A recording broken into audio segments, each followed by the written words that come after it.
This footage has surfaced that the internet claims connects Foolio's affiliates to Lil Poppa's death, and it's going viral everywhere. But before you believe a single thing you've seen online, you need to hear the full story, because what really happened to Lil Poppa? The truth is far more disturbing than any headline. They lost another one. I look on the morning of February 18th, 2026, the whole hood woke up to some news that had everybody sick to their stomach. Lil Poppa, real name Janarius Michael Wheeler, the young from the east side of Jacksonville who'd been pouring his heart out on wax for years, was pronounced dead at 11:23 a.m. Eastern Time in Fulton County, Georgia. Bro was only 25. 25 years old. Fam ain't even scratched the surface of what he could have been. This cat was one of the most slept-on voices out of Duval. And just like that, gone. No warning, no goodbye, just a trending topic and a whole city in shambles. And the way the news dropped was messy as hell, too. It ain't come from his peoples. It ain't come from CMG. It ain't come from nobody official. Nah. The rumors started popping off on Threads and X. Early that morning, the Duval promo account on Threads was one of the first to put it out there, posting some to the effect of the city is mourning following reports that Jacksonville rapper Lil Poppa has passed away.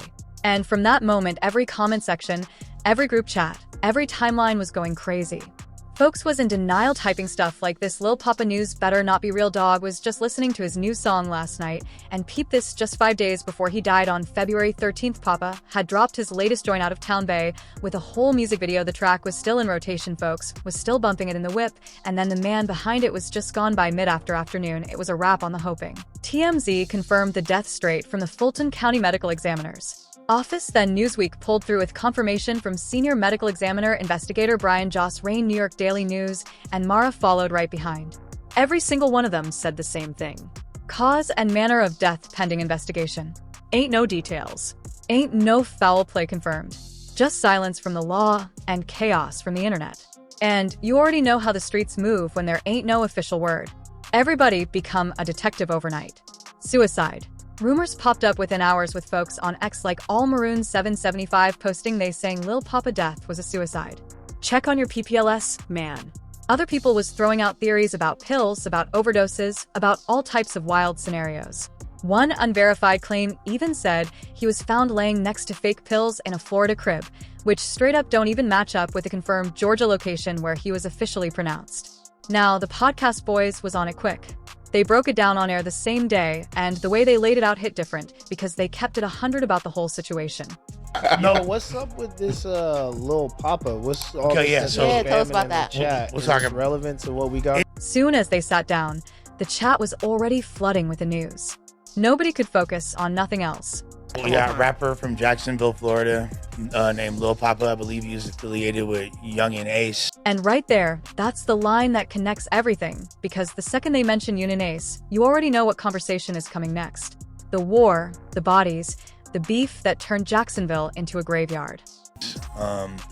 So he was obviously a part of that whole war that's been going on out there between Foolio's camp and Young and Ace's camp and all that. And that's exactly why every conspiracy theorist on the internet started pointing fingers at Foolio's people.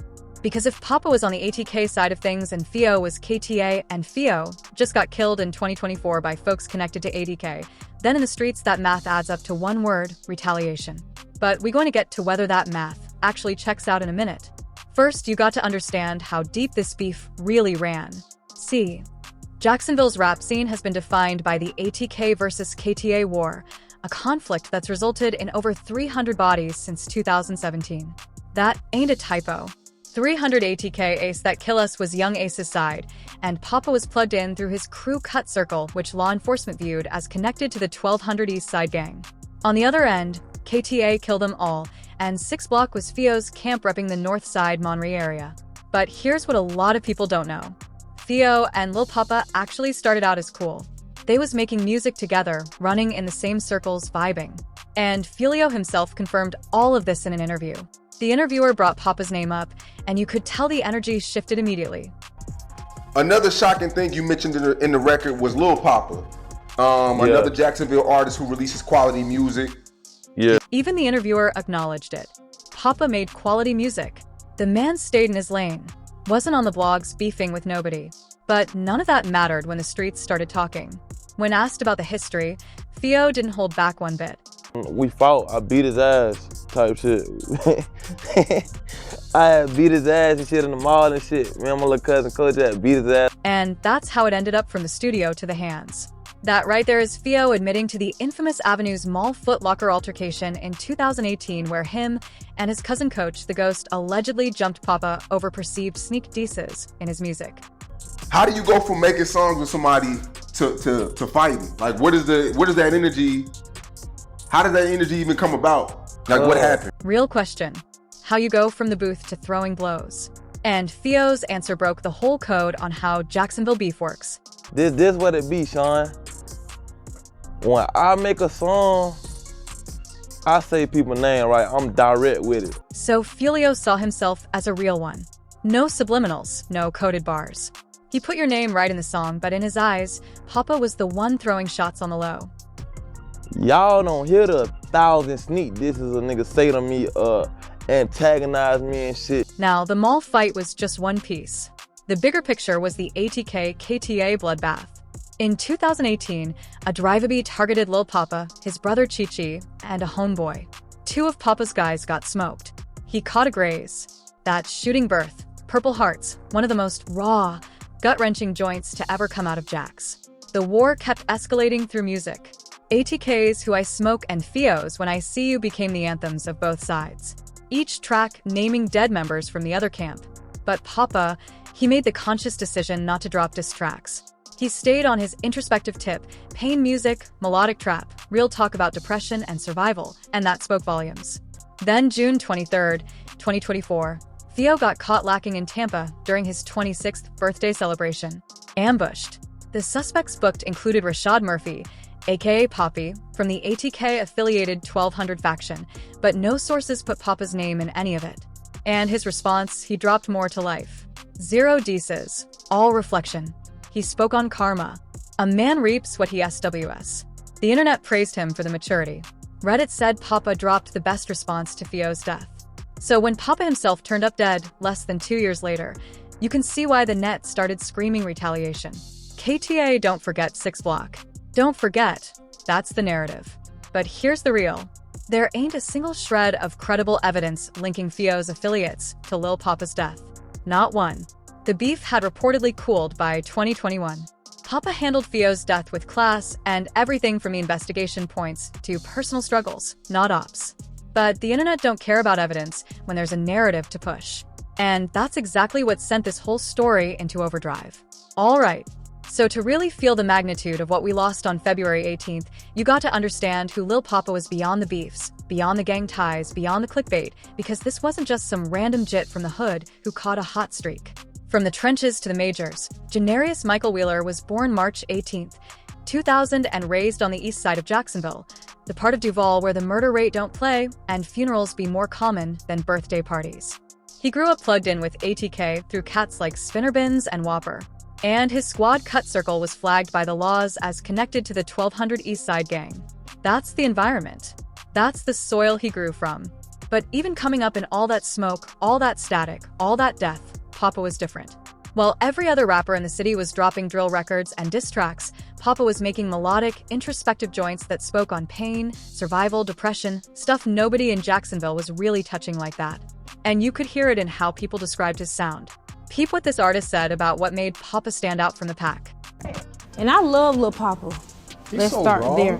Yeah, I love him. I think his sound is different. And That's the thing everybody said about Poppa in a city full of drill rappers going at each other's necks. This man carved out a whole lane that was uniquely his. Even other artists was surprised Poppa wanted to collab with them. That's the type of energy he had. Humble, down to earth, just trying to make real music with people who matched his frequency. The Under Investigation mixtape series is what put Bra on the map. That body of work was his calling card to the industry. Proof that a young from the gutter of Duval could make joints that wasn't just street, but deeply personal and deeply human. Tracks like Purple Hearts born from that 2018 drive-a-bee that killed his homeboys and left him physically scarred. Wasn't just songs. They was confessions. Therapy sessions over beats. When Poppa survivor's remorse about the guilt of being the one who made it. When the Ini has beside you didn't, you could hear that this wasn't cap. This was real pain, and that authenticity caught the bag. Lil Poppa signed with Yodi's collective music group CMG in partnership with Intercope Records back in 2022. That was supposed to be the glow-up. That was supposed to be the ticket from hood legend to nationwide star. He had joints like Love and War showing his range, Blessed, I guess, going head first into depression. And he was rapping about mental health on tracks like Mind Over Matter, when the culture was still clowning people for going to therapy. The fans who really tapped in, who heard the pain underneath the melodies, they rode for him like soldiers. They streamed his music religiously. They quoted his bars in their captions. They saw themselves in his words. But underneath all that momentum, all that grind, all that upward trajectory, Poppa was fighting battles that the bag couldn't fix. First, the sickle cell anemia. Bro had been open about his fight with sickle cell, a condition that brings severe pain episodes that'll put you on your back for days. And the pain management that comes with it usually means heavy medication. Now, you running a touring schedule, a recording schedule, label obligations, all while managing chronic pain, that's a weight that would fold most people in half. And when you factor in the fentanyl crisis, counterfeit pills that look just like your regular prescription but got enough synthetic in them to drop a horse, the danger is off the charts. Then the personal losses kept stacking. The 2018 shooting didn't just leave bullet scars. It wrecked his mental health, creating survivor's guilt and trauma that he carried into every session and every show. His homeboy Corbin Johnson got kidnapped and mucked during the ATK-KTA war, putting more grief on top of grief. And in the weeks before his death, word was going around about an alleged breakup and the loss of a family member. The type of blows that can push somebody already on the edge right over it. And then there was Poppa's own words. And this is the part that really got the whole internet shook. About 12 hours before his death was confirmed, he posted an IG story with lyrics from Rod Waves, letting it go. You know what happened, I know what happened. World never will. That was cryptic enough. But 2 weeks before that, he posted something even more haunting. And an artist who spoke to him around that time recounted exactly what Poppa told them on the phone. Woke up, read me a Bible verse, got some breakfast in my system, talked to God about it. That's Poppa's own words being relayed. He was talking about his morning routine, his spirit, but then the next thing he laid on them. You know what I'm saying? And he laid it on me. I got one more album, EP, mixtape, whichever one it's gonna be, I got one more. When he said that, maybe folks thought he was talking about stepping back from the game, taking a break, reinventing himself. But now them words hit like a freight train. Now the conspiracy crowd went full tinfoil hat with this. Some fans pointed to the 2022 CMG signing with one person on X writing, stop__line.